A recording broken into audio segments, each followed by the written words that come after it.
Bueno, en esta mañana el tema va a ser el contentamiento. El contentamiento. Y vamos a abrir nuestras Biblias en Filipenses, capítulo 4, versículo del 11 al 13. Con un amén nos ponemos de acuerdo. Amén. Dice así la santa y bendita palabra del Señor. He aprendido a contentarme cualquiera que sea mi situación. Sé vivir humildemente y sé tener abundancia. En todo y por todo estoy enseñado, así para estar saciado como para tener hambre, así para tener abundancia como para padecer necesidad. Todo lo puedo en Cristo que me fortalece. Padre, te damos gracias en esta mañana una vez más por un día más de vida que nos concede, por la salvación en Cristo Jesús, Señor, por habernos escogido y predestinado para salvación sin ningún mérito en nosotros, Padre amado, por tu amor, paciencia y gracia, y que no nos pagas de acuerdo, Señor, a como verdaderamente merecemos. En esta hora, Padre Santo, yo te pido que no tomes en cuenta la debilidad del predicador, Señor, y que ahora en la exposición de tu palabra nos ministre. Ministra nuestros corazones, Señor, por medio de tu palabra y tu Santo Espíritu, no solamente a los que estamos aquí presentes, Padre Santo, sino a los que están escuchando este mensaje también por medio de la grabación en el Internet, Señor. Esto te lo pedimos y te lo rogamos en el nombre de nuestro Señor Jesucristo. Amén. Como dije, el tema hoy es el contentamiento.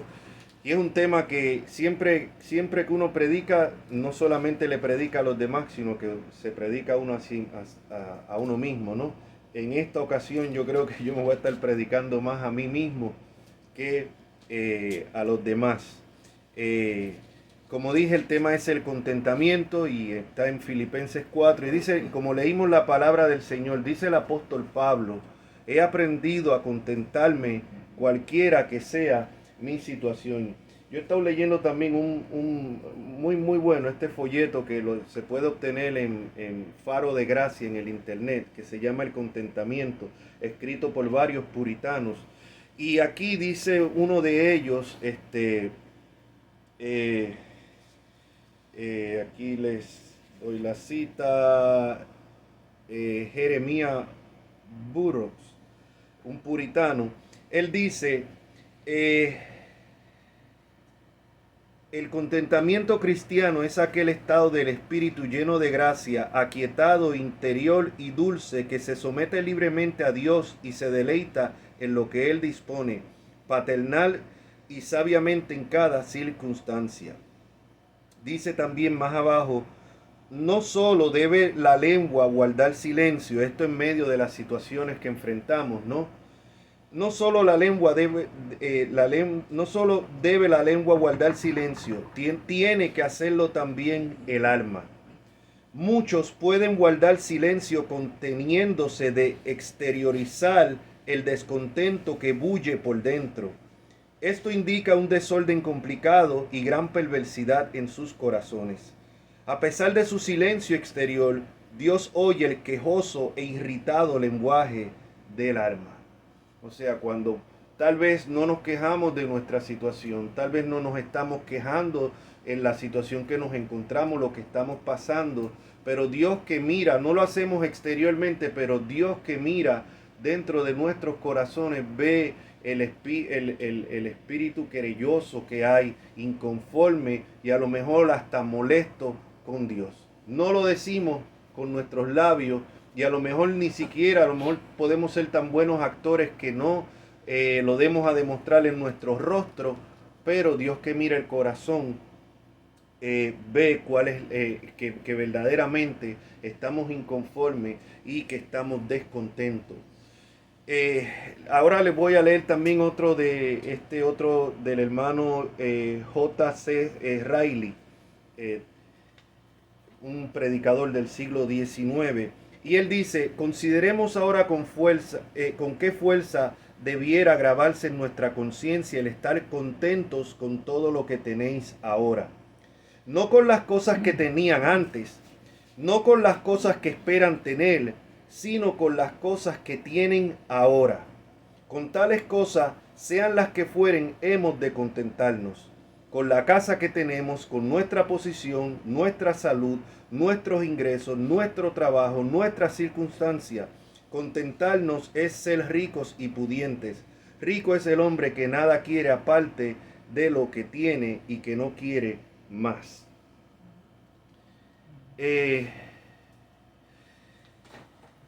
Una de las cosas que más Dios aborrece es las quejas. Vemos que eso fue lo que sucedió con el pueblo de Israel. Constantemente estaban descontentos con lo que Dios había obrado y se quejaban constantemente. A veces se quejaban en contra de Moisés, no directamente contra Dios, pero Dios lo veía como que la queja a última hora era contra él.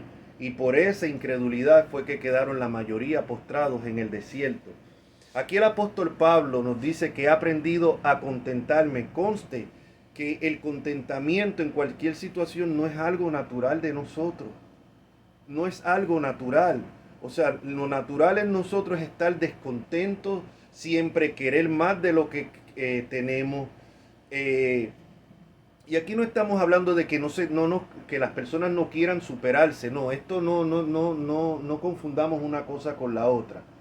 Porque uno puede querer superar y uno debe querer superarse. Y si uno está pasando una mala situación, uno ora por salir de ella. A la misma vez entendiendo que Dios está en control, como vamos a ver más adelante. Y si Dios decide dejar esa situación ahí, pues nosotros con un espíritu querelloso ni murmurador contra Dios, sino aceptar su providencia. Algunos de ustedes saben las situaciones que yo he estado pasando en los últimos meses, desde familiares, en la iglesia que estaba pastoreando, ahora tengo otra situación, mañana tengo que ir a corte y todo esto. Y son cosas que a veces uno humanamente le quitan, atribulan a uno. Uno se siente, uno sabe que Dios está en control, pero a la misma vez uno humanamente a veces se entristece y se le va el gozo y se siente apesumbrado y todo esto, ¿no? Pero fíjate lo que Pablo dice. Pablo dice, he aprendido porque no es algo que es natural en nosotros, hay que aprenderlo. A contentarme cualquiera que sea mi situación, cualquiera. Él dice, sé vivir humildemente y sé tener en abundancia. Y no todo el mundo sabe vivir humildemente porque ahí está el descontento. Pero otros cuando están en abundancia tampoco saben vivir porque se atribuyen todo hacia ellos mismos y se olvidan de Dios. Pablo dice, he aprendido a estar en cualquiera que sea la situación, humildemente como en abundancia. En todo y por todo estoy enseñado. ¿Por quién? Por el Señor. Y como el Señor nos enseña por medio de las situaciones que Él ordena en nuestras vidas. Sin excusar tal vez los mismos errores o pecados de nosotros, sin excusar las personas que vienen a hacernos daño, pero aún así vamos a ver más adelante que todo esto es ordenado por la providencia de Dios. Es fácil hablar de la providencia de Dios, es fácil hablar de la soberanía de Dios. Dios es soberano, Dios está en control, la salvación es completamente de Dios, Dios es quien escoge, Dios es quien predestina. Sí. Es muy fácil hablar de todo esto, pero ¿qué tal cuando la situación de nosotros no es la mejor? ¿Qué tal cuando viene la tragedia? ¿Qué tal cuando viene el día malo a la vida de nosotros? ¿Todavía nos acordamos que Dios sigue estando en control? ¿Que Dios sigue ordenando las cosas? Muchas veces no.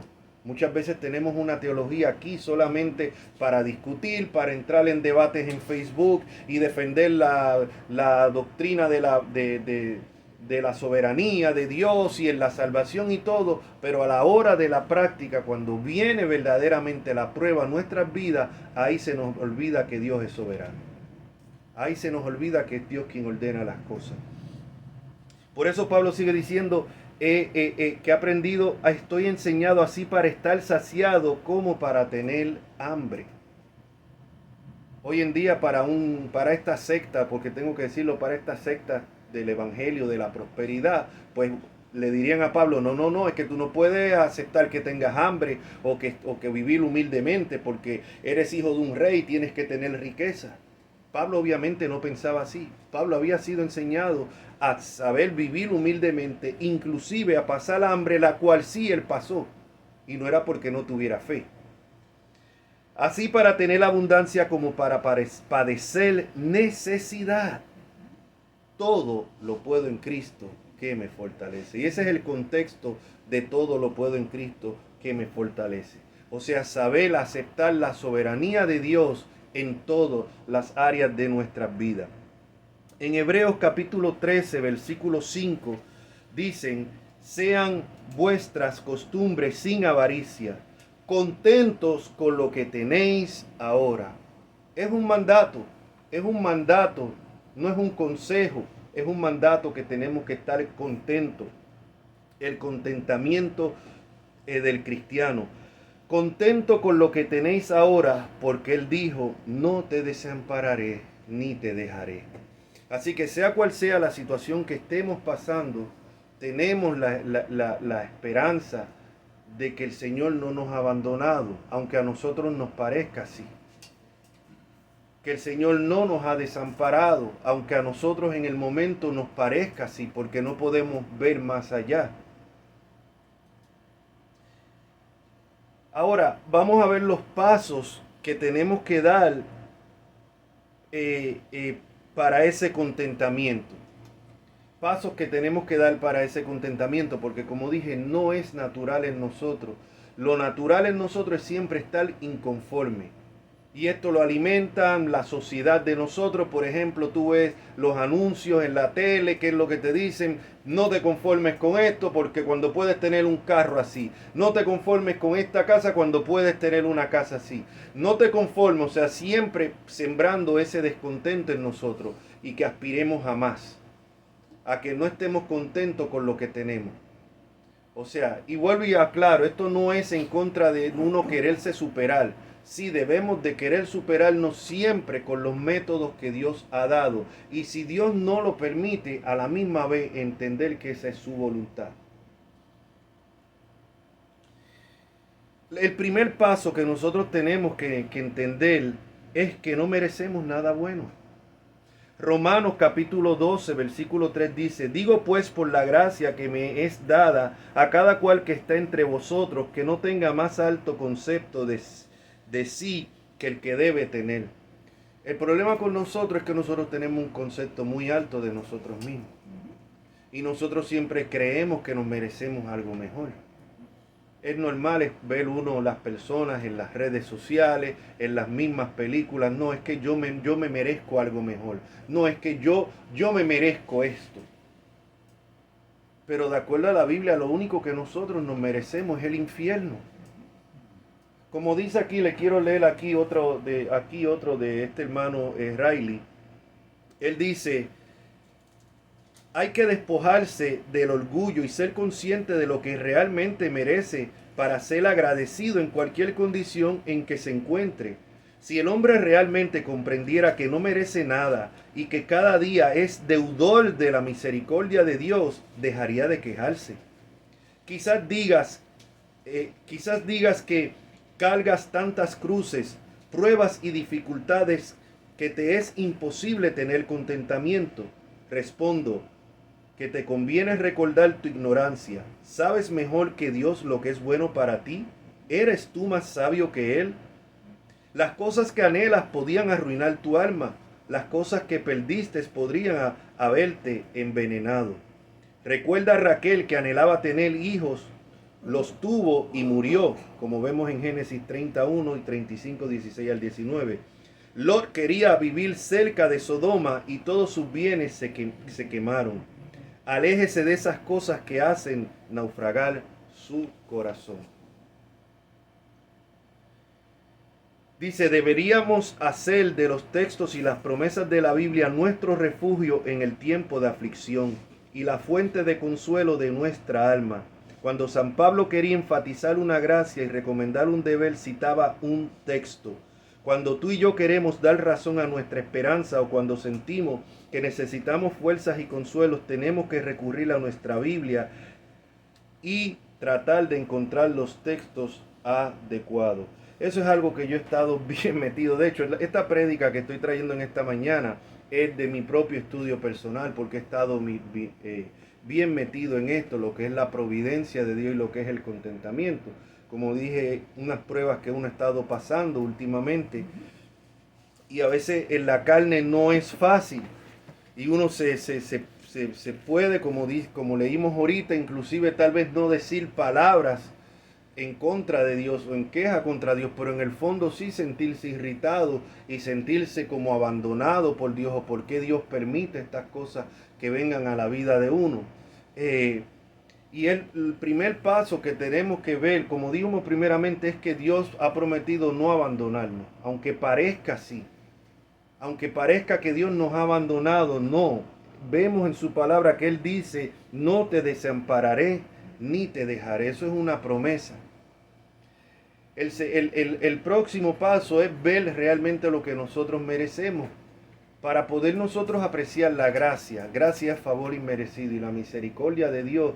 Tenemos que estar conscientes de lo que somos nosotros, que nosotros no merecemos nada bueno, y que todas las cosas buenas que aún por un tiempo hemos disfrutado han sido por la gracia de Dios. Y que si Dios nos saca de la situación que estamos, es solamente por su gracia y misericordia. No podemos exigir, no podemos demandar, y mucho menos, como hacen estas personas, decretar o declarar. No, yo decreto, yo declaro. ¿Quiénes somos nosotros para decretar o declarar? ¿Es que sabemos nosotros cuáles son los planes secretos de Dios? Imagínense en el caso de Pablo, cuando tenía ese aguijón de la carne, un mensajero de Satanás que lo estaba atormentando. Que Pablo, como uno de estos falsos maestros hoy en día, empezara a decir, no, yo decreto que ese mensajero de Satanás sale de mi vida, lo bloqueo de mi vida. ¿Qué hubiese logrado? Nada. No hubiese logrado nada, porque era la voluntad del Señor que ese mensajero de Satanás abofeteara a Pablo. ¿Para qué? Para mantenerlo humilde. Y cuando Pablo, ¿qué fue lo que Pablo hizo? Pablo rogó 3 veces, no declaró, no decretó, no demandó, no exigió. Él no dijo, Señor, yo soy un siervo fiel a ti, no me merezco esto. No, él estaba consciente que se merecía eso y mucho más. Igual que tenemos que estar conscientes que por dura que sea la situación que esté pasando uno, se merece eso y mucho más. Cuando yo oro al Señor, oro por gracia y oro para ser librado y para que me ayude a salir de ciertas situaciones. A la misma vez siempre oro diciendo, Señor, yo sé que yo no merezco que me salve. Yo sé que me merezco esto y mucho peor. Señor, pero clamo a tu gracia y misericordia. Y el Señor, si va de acuerdo a sus planes, nos va a librar. Y si es sus planes que permanezcamos ahí, nos va a dar gracia para soportarla. Siempre tenemos que tener eso en claro.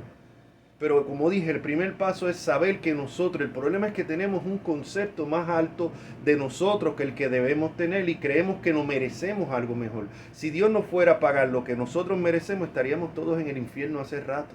Así que cuando tenemos que entender primeramente quiénes somos nosotros, la maldad, el pecado, la rebeldía, los malos pensamientos, nuestro corazón constantemente vacilando de un lado para el otro, para poder apreciar la gracia de Dios. Por eso es que muchas personas no vienen a Cristo.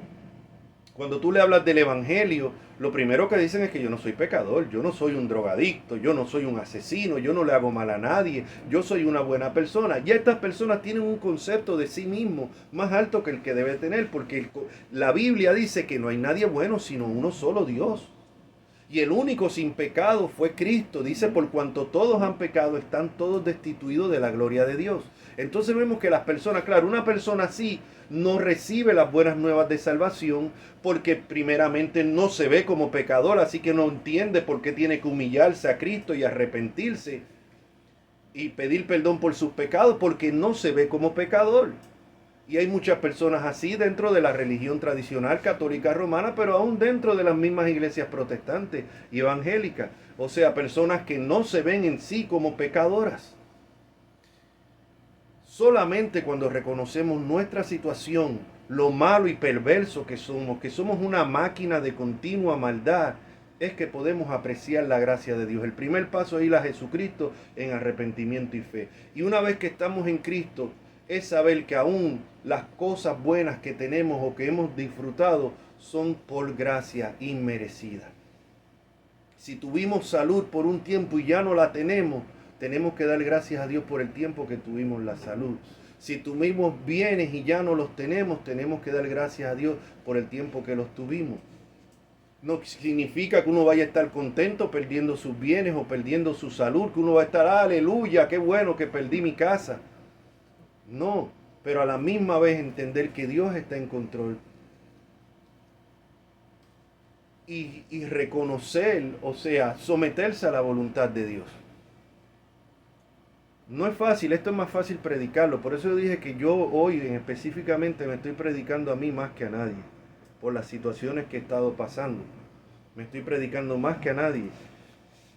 Así que el primer paso es reconocer que no merecemos nada bueno.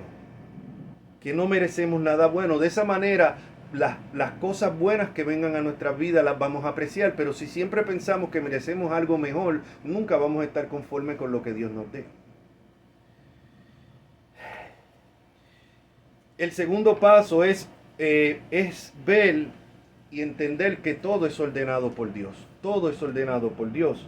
En Eclesiastés 7:14 dice, en el día del bien, goza del bien. Disfruta del bien. Disfruta de las bendiciones que Dios nos ha dado en su gracia soberana. Así que en el día del bien, goza del bien. Y en el día de la adversidad, considera. Y quiero aquí recalcar, considera. Nosotros somos muy a dejarnos llevar por nuestras emociones y a no pensar, y que sean las emociones las que nos dominen y que sean las emociones las que dicten nuestra conducta o nuestro sentir. Y mira lo que dice, y eso es un grave error, porque mira lo que dice aquí, en el día de la adversidad considera, o sea, pensemos, piensa. Tenemos que reflexionar en el día de la adversidad. ¿Qué es lo que dice? Considera, Dios hizo tanto lo uno como lo otro. Dios hizo tanto el día del gozo, Dios hizo tanto el día del bien que debemos gozar, pero el día de la adversidad también fue ordenado por Dios. Fue ordenado por Dios. Dios hizo tanto lo uno como lo otro, a fin de que el hombre nada halle después de él.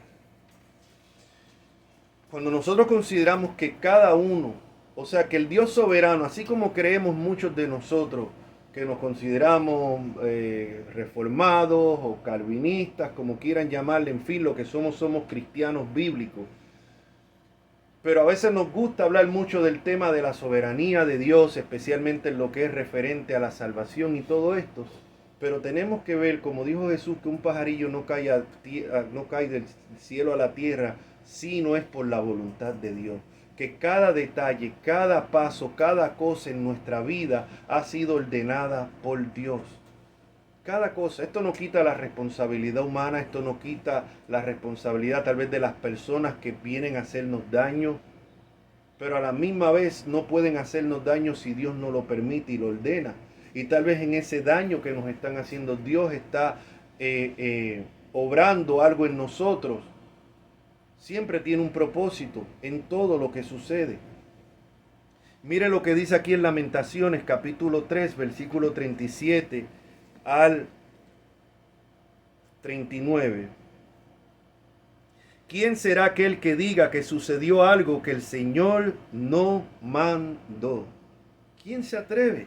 Hay gente que piensa que es el diablo quien puede hacer y deshacer. No, si vino la tragedia a mi vida, eso fue el diablo. Bueno, puede ser que el diablo esté envuelto, o los hijos del diablo estén envueltos, demonios estén envueltos. A la misma vez eso no sucedió si no fue ordenado por Dios. Y si Dios lo ordenó es porque tiene un propósito.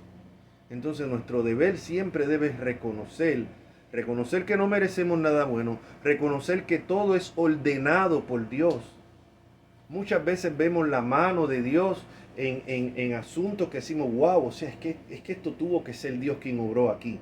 en algo para bien, pero aún en las cosas para mal, también Dios se las está controlando. ¿Quién será aquel que diga que sucedió algo que el Señor no mandó? Hay personas que, cristianos, y aquí vamos a hablar de cristianos evangélicos, protestantes, que piensan que Dios está sentado en su trono a la distancia mirando lo que sucede, pero no se envuelve en el diario vivir de nosotros. El hecho que estemos predicando en esta mañana este tema fue ordenado por Dios. Yo estoy leyendo un librito muy bueno de uno de los puritanos que se llama La Providencia, y algo que dice que me tocó, y es que dice que tú tengas este libro en tu mano fue ordenado por Dios. Wow, y uno dice como, tremendo. O sea, mira, hasta que yo esté leyendo en este momento este libro, lo ordenó Dios. Todas las cosas más que parezcan más insignificantes para nosotros han sido ordenadas por Dios. Dice, ¿quién será aquel que diga que sucedió algo que el Señor no mandó? De la boca del Altísimo no sale lo malo y lo bueno. Y cuando está hablando aquí de lo malo, no significa pecado, porque Dios no tienta a nadie a pecar ni pone pecado en nadie. Cuando se refiere a lo malo, se refiere a la adversidad. Lo que el día malo, la adversidad cuando viene a nuestra vida, salió de la boca del Altísimo. Como lo bueno también. Todo es decretado por Dios. No es el karma, no es el azar, no es la vida. Vemos que esto es un vocabulario ahora muy común en las personas. No es que la vida se encargó de cobrarle, no es que el karma, no es que la fortuna, no es que el azar. No, es un Dios soberano que controla todo. Tal vez esto no es lo que a veces queremos oír, porque lo que queremos oír es a lo mejor un de estos mensajes que nos motiven, que nos hablen positivo, de cómo declarando, de cómo Dios, como leo yo a cada rato, el día de tu bendición viene mañana. Señor, ¿quién es usted para decir y escribir en Facebook que el día de la bendición viene mañana? O en tal campaña, usted no sabe, o sea, no sea arrogante. No sabemos cuáles son los planes de Dios en la vida de cada uno. Santiago, el hermano de Juan, fue encarcelado junto con Pedro en la cárcel y la iglesia estaba orando por ellos. Sin embargo, a Santiago lo mataron a espada Herodes. Y Pedro fue liberado en la noche sobrenaturalmente por un ángel que Dios envió. Dos siervos de Dios, dos apóstoles, dos planes diferentes que Dios tenía con cada uno. Por más que hubiesen decretado que iban a ser los dos liberados, Dios en su providencia decidió liberar solamente a Pedro. Entonces, ¿quién es alguien para decir, no, este año va a ser el año de bendición para ti? La bendición tuya viene ahora. Señores, por eso es que el nombre de Cristo y el Evangelio está tan expuesto al vituperio y tanta incredulidad, porque le andan prometiendo a las personas cosas que Dios ni la Biblia prometen. Si algo promete nuestro Señor Jesucristo es la aflicción. Él dice, en el mundo tendréis aflicción, pero confiad, yo he vencido al mundo. Esto no es una vida color de rosa, esto es una vida de dolores, esto es una vida de tribulaciones, esto es una vida que cualquiera y mientras más vivimos, más años entramos, pues más vamos a ir perdiendo nuestra salud, más vamos a experimentar familiares, amistades que mueren, el dolor de perder personas. No, la vida no es fácil. Pero cuando reconocemos que Dios está en control, que Dios está en control de nuestra vida y que Dios tiene un propósito en todo. Si ustedes me preguntan qué propósito tiene Dios en todo esto que tú has pasado últimamente, pues yo no sé. Yo lo único que puedo decirle es, Señor, que tu propósito se cumpla. Y dame fuerza y libra mi espíritu de raíz de amargura. Pero sobre todo que el propósito que tú has tenido en todo esto que ha pasado, que se cumpla. Reconociendo que no merezco nada bueno. Entonces sigue diciendo aquí en Eclesiastés, ¿por qué se lamenta el hombre viviente? ¿Por qué estamos murmurando? ¿Por qué nos estamos quejando de mi situación? A veces aquí estamos en Estados Unidos y aquí a veces tú le preguntas, tú saludas a alguien y le dices, oye, ¿qué? En inglés, ¿cómo está? What's up? Y muchos contestan, oh, the same, una grosería. O sea, la misma, o sea, eso deja ver, y estoy hablando de personas obviamente incrédulas, pero a veces los cristianos tienen esa misma actitud. O sea, nosotros tenemos que ver aún en el trabajo que estamos, es porque Dios lo diseñó así. La familia que tenemos porque Dios la diseñó así. No quita nuestras responsabilidades, pero tenemos que entender que Dios está en control de todo. Solamente de esa manera es que podemos estar en un espíritu contento, no querelloso, no irritado contra Dios. ¿Por qué se lamenta el hombre viviente? Nos vamos a lamentar. La mente es el hombre en su pecado. La mente es el hombre en su pecado. El otro día salgo yo en la mañana para el gimnasio. Voy orando, Señor, dame gracia en este día. Ayúdame, Señor, a combatir el pecado. Ayúdame para dar testimonio, comportarme como un embajador tuyo en este día. Y llego al gimnasio y lo primero que nos encontramos con que el muchacho allí tenía una actitud no buena. Bueno, pues yo me molesté. Y me molesté bastante. Y salí molesto del gimnasio. Y yo no dije nada. No salí con malas crianzas. No salí. Me mordí los labios. No salí con malas crianzas. Esto para que vean que a veces la gente piensa que porque uno predica la palabra, que uno está en una nube, que uno está por encima de los demás. No, a nosotros nos cuesta tanto aplicarnos lo que predicamos como el que está escuchando. Aquí siempre lo he dicho, estamos todos en una línea. Aquí no es que los pastores están acá, se les demanda más, sí, y a los predicadores. Pero no es que están tampoco en un nivel, que están caminando en una nube. No, tenemos las mismas batallas. Y me acordé, salí molesto de ahí. Estuve las primeras 2 horas de la mañana molesto. Estaba como Jonás cuando se fue molesto. O sea, y dije, Señor, ya fallé. Y me acordé de este pasaje. Porque ya estaba, no, que falta de respeto, pero ¿quién se cree este chamaquito? ¿Cómo me va a venir a hablar a mí así? Y todo esto. Llamé a mi esposa y le dije, estoy molesto. Fallé nuevamente. O sea, y parece una bobería. Pero una bobería que en ese momento me molestó. Y tuvo que recordarme esto. ¿De qué te quejas? ¿De qué? La mente es el hombre en su pecado. Entonces ahora fue la cosa doble. Porque ahora estaba molesto con el chamaco, pero ahora estaba más molesto conmigo. Ahora estaba más molesto conmigo por la actitud que tenía yo. Alguien dirá, ay, pero déjate bobería. ¿Tú les dijiste algo? No, no le dije nada. ¿Les dijiste alguna grosería? No, no le dije ninguna grosería. Pero yo sé lo que había en mi corazón. Yo sé todas las cosas que se me pasaron por la mente en mi corazón.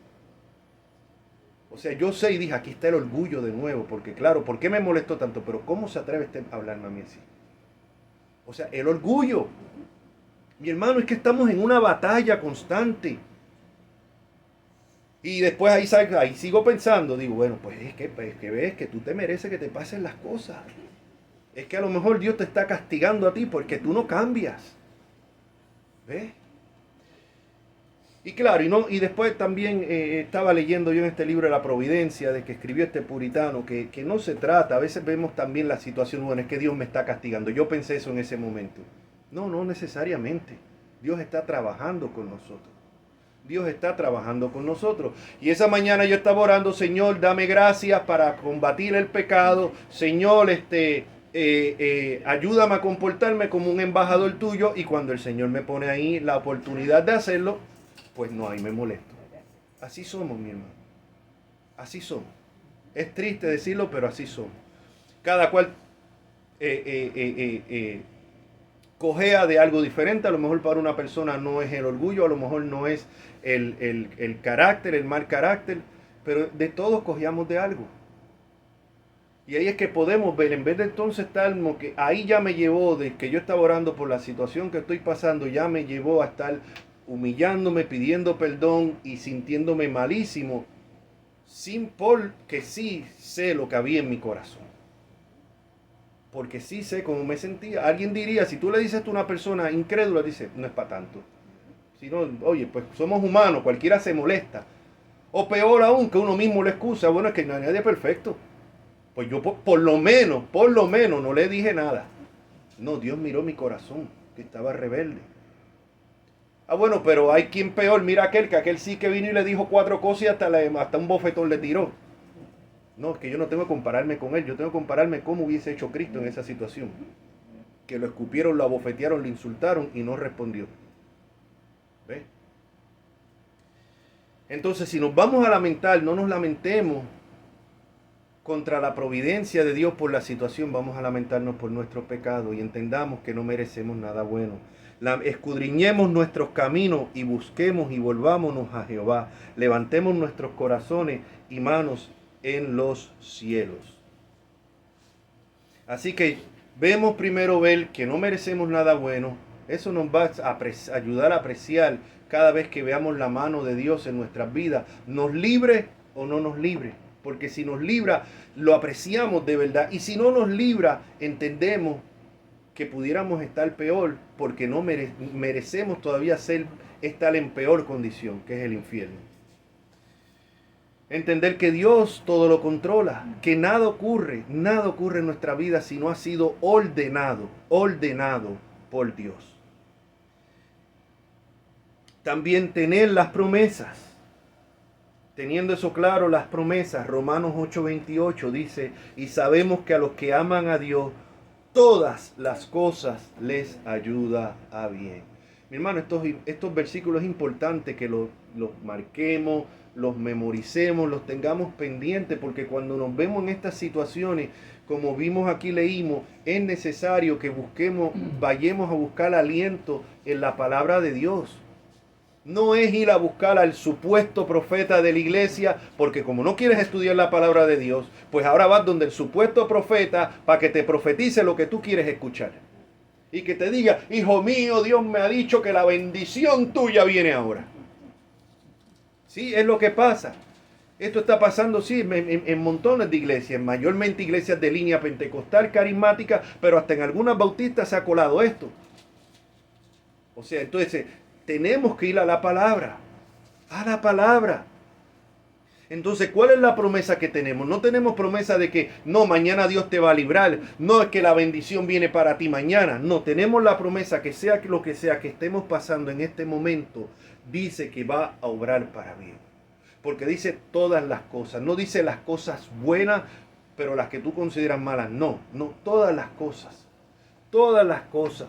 Aún el daño que nos han querido hacer sin quitar la responsabilidad de esas personas que a Dios darán cuenta por el daño que están haciendo, pero aún esas personas pueden ser instrumentos en las manos de Dios para Él operar y hacer la obra que está haciendo en nosotros y en nuestras vidas.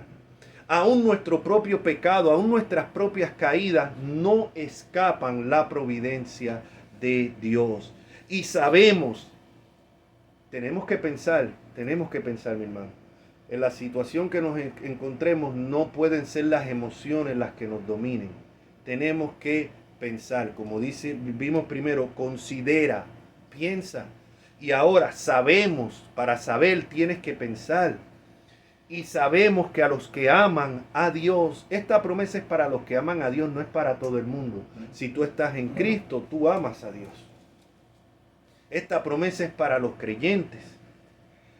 Todas las cosas, no dice algunas, todas les ayudan a bien. Esa es la promesa que tenemos. Y eso es lo que yo tengo que estarme recordando en las situaciones que estoy pasando y en las situaciones. Y recordar que en el pasado he visto la mano de Dios. He visto la mano de Dios muchas veces, inclusive cuando a veces uno se estaba a punto de caer en pecado o enfriarse o se estaba enfriando, de repente Dios envía una aflicción que sales corriendo de rodillas a buscar de Dios y uno dice, wow, estaba frío y estaba yo últimamente más frío que la lengua de un muerto, pero ahora con esta situación me ha llevado de rodillas de vuelta a Dios. Y eso malo Dios lo pudo utilizar tal vez para librarnos a nosotros de una caída peor. Es que no sabemos. Nosotros sabemos la revelación de Dios escrita, lo que dice en su palabra. Los planes secretos de Dios no lo sabemos. Y ahí es que tenemos que andar por fe y simplemente confiar en Él. Así que tenemos esa promesa que todas las cosas les ayudan a bien. En 1 de Pedro 5, del 6 al 7, Primera de Pedro 5, del 6 al 7 dice: humillaos pues bajo la poderosa mano de Dios. Humillándolo. No es ir con un corazón altivo, no es ir refunfuñando porque Dios no ha contestado, por qué Dios está pasando esto. Hay gente que tiene la osadía, y miren el concepto tan alto que tienen de sí mismos, que dicen: pero Señor, ¿cómo tú permites que esto me pase a mí que tú sabes mi corazón, cómo te sirvo? Precisamente porque sabe tu corazón es que te está pasando eso. O sea, tienen un concepto más alto del que deben de tener. El primer paso es humillarnos bajo la poderosa mano de Dios, reconocer que Él está en control, para que Él os exalte cuando fuere tiempo. Y entonces mire lo que sigue: echando toda vuestra ansiedad sobre Él, porque Él tiene cuidado de vosotros. Significa que en medio de la prueba yo tengo que andar con una sonrisa como la del Guasón, de oreja a oreja, riéndome así. No, Señor, no. O sea, porque una cosa es, ya eso sería ser masoquista, ¿no? O estar medio loco. No. Pero a la misma vez, cuando yo reconozco que no merezco nada bueno, cuando yo reconozco que pudiera estar en peor situación, cuando yo reconozco que todo ha sido ordenado por Dios, cuando yo reconozco que Dios tiene un propósito en todo, cuando yo reconozco que hay una promesa que no importa todo, todas las cosas van a ayudar a bien, yo me puedo humillar bajo la poderosa mano de Dios y traer toda esa ansiedad, porque es normal que estemos ansiosos, pero traer esa ansiedad, lo que esa ansiedad no puede dictaminar nuestras acciones. No podemos operar de acuerdo a la ansiedad que tenemos. ¿Qué es lo que hacemos con esa ansiedad? Es normal sentirse ansioso en ciertas situaciones. ¿Qué es lo que tenemos que hacer? Echando toda vuestra ansiedad sobre Él, sobre Cristo. No es sobre las pastillas, no es sobre el alcohol, no es sobre la comida, porque yo sé, hay personas que es muy fácil criticar al drogadicto, cuando está ansioso se mete droga, el que se emborracha cuando está ansioso, que se le va la juma, se le va la borrachera, se le va la nota de la droga y el problema sigue estando ahí. Pero hay otros que no, hay personas, y esto se da mucho en las iglesias, que no, cuando están ansiosos no van a la droga, no van a la borrachera, pero van a la comida. Allá van a la nevera y allá sacan la pizza fría, el muslo de pollo frío ese y todo lo que hay porque les da con comer. Pues están pecando igual que el que pone su ansiedad sobre el alcohol, el que pone su ansiedad sobre la comida. Y esto, claro, esto es algo que en las iglesias no se habla, igual que no se habla del pecado de la glotonería, porque muchos de los predicadores son los primeros glotones. Y claro, para ellos es fácil hablar tal vez de adulterio, de borrachera, pero no hablan de la glotonería. Inclusive se atreven a criticar a los que hacemos ejercicio, que la Biblia no dice en ninguna parte que sea pecado. Claro, cuando compara el ejercicio corporal con la piedad, dice que comparado con la piedad que tiene, sirve para la vida eterna, tiene consecuencias en la vida eterna. Obviamente, el cuidar el cuerpo tiene solamente ventajas aquí en la tierra. Claro, pues cuando comparamos uno con la otra es poco provechoso, pero no lo condena. Pero sí la Biblia condena la glotonería. Y hay personas que cuando lo que están ansiosos, lo que les dan es con comer y no pueden parar.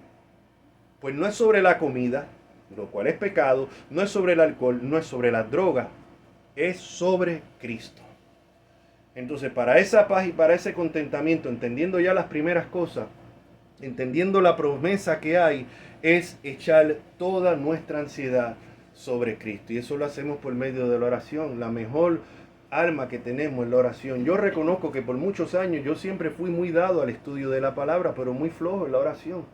Y me atrevo a decir con vergüenza que solamente tal vez en los últimos años es que verdaderamente he aprendido a descansar mucho más en la oración, a estar más en oración, en agradecimiento, clamando constantemente a la hora de predicar, no descansar en mi conocimiento, sino que sea Dios quien mueva los corazones. O sea, la oración es una de las mejores armas que Dios nos ha dado. Tenemos acceso al trono de la gracia por los méritos de Cristo, no por los méritos de nosotros. Y echando toda esa ansiedad sobre Él. ¿Por qué? Aquí hay otra promesa. El mismo que dijo que no te abandonaré, dice que Él tiene cuidado de nosotros. Él tiene cuidado de nosotros. Y por último, para terminar, Filipenses 4, del 6 al 7. Filipenses 4, del 6 al 7. Dice, por nada estéis afanosos. Ya vimos, tenemos que echar nuestra ansiedad sobre Él. Por nada estéis afanosos, sino sean conocidas vuestras peticiones. Oiga bien la palabra, peticiones, no vuestras demandas. No vuestras demandas, vuestras peticiones delante de Dios en toda oración y ruego. No demanda, no decreto, no ruego. ¿Con qué? Con acción de gracias. A la misma vez dando gracias porque siempre la situación pudiera ser peor, dando gracias por la salvación en Cristo Jesús, dando gracias por todas las otras bendiciones inmerecidas que Dios nos ha dado. Esto es contra la naturaleza humana lo que estamos hablando. Y como digo, es más fácil predicar esto que aplicarse. Lo normal en nosotros, en nuestra humanidad, es siempre estar en descontento. Es siempre estar creyendo que nos merecemos algo mejor. Es juzgar inclusive a Dios porque ha permitido esto en nuestras vidas. Es lo normal, pero no es lo correcto. Tenemos que ir con toda oración y ruego, con acción de gracias. ¿Y cuál es la promesa? Y la paz que sobrepasa todo entendimiento, guardará vuestros corazones y vuestros pensamientos en Cristo Jesús. Esa es la promesa. Así que roguemos al Señor, tengamos esto en mente, que esto no sea un sermón más. Guardemos las citas. Si hay que ver, vean este video otra vez, tomen las citas, mediten en su situación. La situación que yo estoy pasando es una, pero tal vez alguien que me está escuchando está pasando también una situación cual la ve que no tiene fuerzas para seguir. Puede ser de enfermedad, puede ser económica, puede ser familiar, puede ser hasta una batalla contra el pecado. Sea lo que sea, descansemos en la promesa de Dios. Como dijo Pablo, he aprendido a contentarme cualquiera que sea mi situación.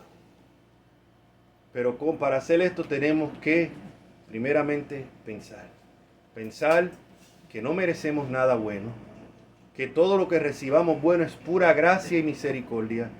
Pensar que todo es ordenado por Dios y Él tiene un propósito en todo, en cada uno de los detalles que ha venido a nuestras vidas. Pensar que hay una promesa, que Dios dice que a los que aman a Dios todas las cosas, de alguna manera esto va a ayudar para bien. Y humillarnos y traer toda nuestra ansiedad sobre Cristo. Y ir en oración rogando con peticiones, oración y ruego y acción de gracia. Y que el Señor, y esto es una obra sobrenatural, esto no es algo que yo me voy a confesar contentamiento en mi corazón. Voy a coger una actitud, voy a empezar con una actitud positiva, no. Esto humanamente no se puede, tú lo puedes disimular por un tiempo. Esto es algo sobrenatural. Esto es algo sobrenatural que viene solamente de Dios, esa paz en nuestros corazones. Que sea la situación que estemos, sabemos que el Señor está en control, que Él tiene un propósito y que de una manera u otra va a obrar para bien. Y ese es el contentamiento cristiano. Yo me encanta leer estos puritanos. Y cuando yo veo ellos hablando del contentamiento, lo que tú tienes que hacer es leer las biografías de muchos de estos hombres. Estaba leyendo la biografía de uno de ellos ayer, que está hablando sobre el contentamiento. Tuvo 3 esposas y las 3 se le murieron. Porque estamos hablando de personas que existieron para el 1600, para el siglo XVII, donde la primera esposa se le murió dando a luz cuando tenía apenas 22 años. Su primer matrimonio, el amor de su vida, se le murió. Y se le murió el niño también. Se casó nuevamente y esa le duró como 1 año nada más. También se murió. Se casó con una tercera y a los años también se muere. Y uno dice, wow. Y este hombre es el que está hablando de la soberanía de Dios, del contentamiento cristiano, de dando ánimo de como todo obra para bien. Es fácil. O sea, es fácil hablar cuando tal vez no se ha pasado esas situaciones. O sea, que aquí estamos hablando personas, estos puritanos, por eso yo los recomiendo tanto, los escritos de los puritanos. Y antes que alguien me diga, no, yo leo solo la Biblia, por favor, por favor. Es Dios quien estableció maestros. Y el trabajo de nosotros es el deber examinarlo todo, retener lo bueno y desechar lo malo. Pero Dios ha establecido maestros a través de toda la historia de la iglesia que ha sido de gran edificación para la iglesia. Y yo de verdad creo que estos puritanos de verdad han sido de gran, yo los leo y edifican mi vida. Ahora mismo en medio de esta situación es lo que estoy leyendo. Leyendo la Biblia primeramente, pero leyendo los escritos de estos puritanos. Y cuando tú ves lo que ellos enseñan y la vida y las aflicciones que vivieron muchos de ellos, y dices, wow, esta gente vivían lo que estaban predicando. Qué triste que hoy en día muchas veces es lo contrario. Predicamos, pero no vivimos lo que predicamos. Así que vamos a orar que Dios nos dé gracia, porque esto es una gracia de Dios para que nos dé contentamiento, sea cual sea nuestra situación. Padre, te damos gracias, Señor, por la palabra que has expuesto. Ay, Padre Santo, tú sabes la rebeldía de nuestros corazones, Señor. Venimos humillados delante de ti. Oh Padre, ayúdanos a recordar, Señor, que no merecemos nada bueno para que podamos apreciar, Señor, tus misericordias y las cosas buenas que nos envían, Señor. Oh Dios, quita este corazón querelloso, este corazón que se anda quejando constantemente. Señor, quita la ingratitud de nuestros malvados corazones, Señor. Oh Dios, y ayúdanos a entender que tú estás en control sobre todo. Esta situación que estamos pasando no la entiendo. Esta situación que está pasando, Señor, alguien que está escuchando en esta hora no la entiende. Señor, pero que podamos descansar sabiendo que tú estás en control y la promesa que a los que aman a Dios todas las cosas les ayudan a bien. Que tú siempre tienes el control aunque a nosotros no nos parezca. Que tú siempre tienes un propósito aunque nosotros no lo veamos, Señor. Así que en esta mañana traemos nuestras ansiedades. Señor, tú sabes cuáles son las situaciones que tengo en este momento y las traigo delante de ti. Asimismo, como los hermanos que están aquí presentes, presencialmente, y los que están escuchando a través del video, Señor. También, Dios mío, mira las peticiones, Señor. Traemos todas estas peticiones. Ponemos todas nuestras ansiedades sobre ti, Señor. Ayúdanos, Dios eterno, porque solo no podemos. Sin ti nada somos. Fuera de ti nada podemos hacer, Señor. Que podamos tener un corazón agradecido y contento en vez de un corazón querelloso, Señor. Ayúdanos y esto te lo pedimos en el nombre de Cristo Jesús, Señor nuestro. Amén. Siempre queremos recordarle a los amigos que nos están viendo el mensaje que pueden escribir cualquier comentario, cualquier pregunta ahí en los comentarios. Yo los chequeo y les contesto. Pueden ponerle siempre un me gusta, esto ayuda a que se siga promoviendo. También pueden compartir este video con otras personas y también pueden suscribirse ahí donde dice suscripción y automáticamente le va a estar llegando los videos. También sería bueno que me escribas y me dejes saber de dónde nos estás viendo. Hay personas que me han escrito de Cuba, personas de España, de Centroamérica, diferentes países, Nicaragua. Así que nos gustaría saber de dónde nos estás viendo. Así que la paz de Cristo sea con todos ustedes. Este es su amigo hermano Ricky Frontán quien se despide.